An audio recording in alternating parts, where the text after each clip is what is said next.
Hi everyone, this is Jasmine Williams. Um, this is my first time doing the voice discussion board, so I'm kind of nervous, but I think it'll work out much better for me because I'm not really strong at typing. Um, I wanted to talk about a quote that stood out to me in the Passionate Teacher by Robert L. Fried. I was going to read the quote that stood out to me. It was on page 52. He says, "What you have to do is think of them as amateur biologists or amateur mathematicians or whatever.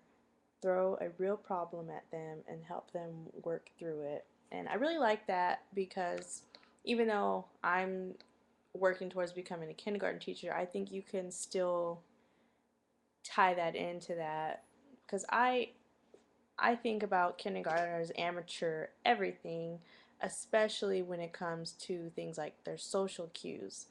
That's such a big issue in all kindergarten classrooms right now that I think a lot of teachers forget.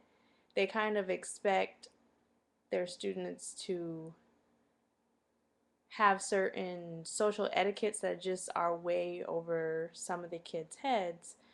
So I think, if we kept that in mind, like they're amateurs and they need that constant reminder that, I know you're excited to see your friends today, but you don't have to be in their face and your body doesn't have to be all over the place. So we have to give them that constant reminder and how to portray themselves as, friends, little friends.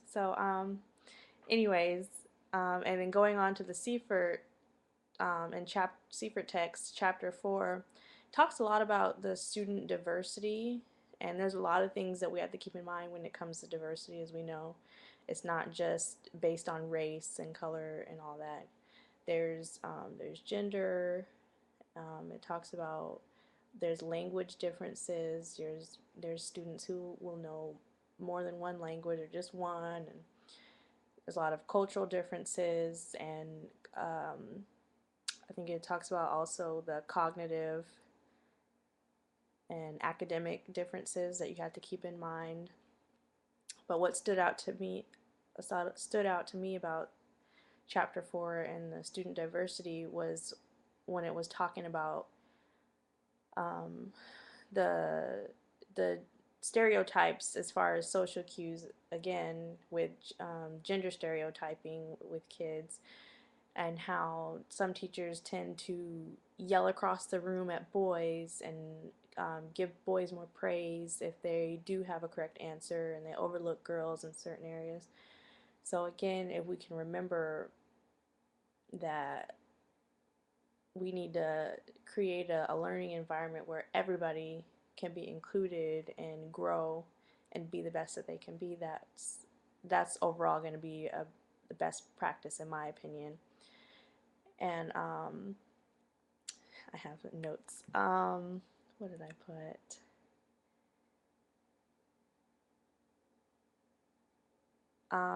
My discussion board question is, what strategies can we use to overcome gender stereotypes related to behavior problems in kindergarten and early kindergarten classrooms? And how can we help kindergartners learn social cues that will help them build their classroom community?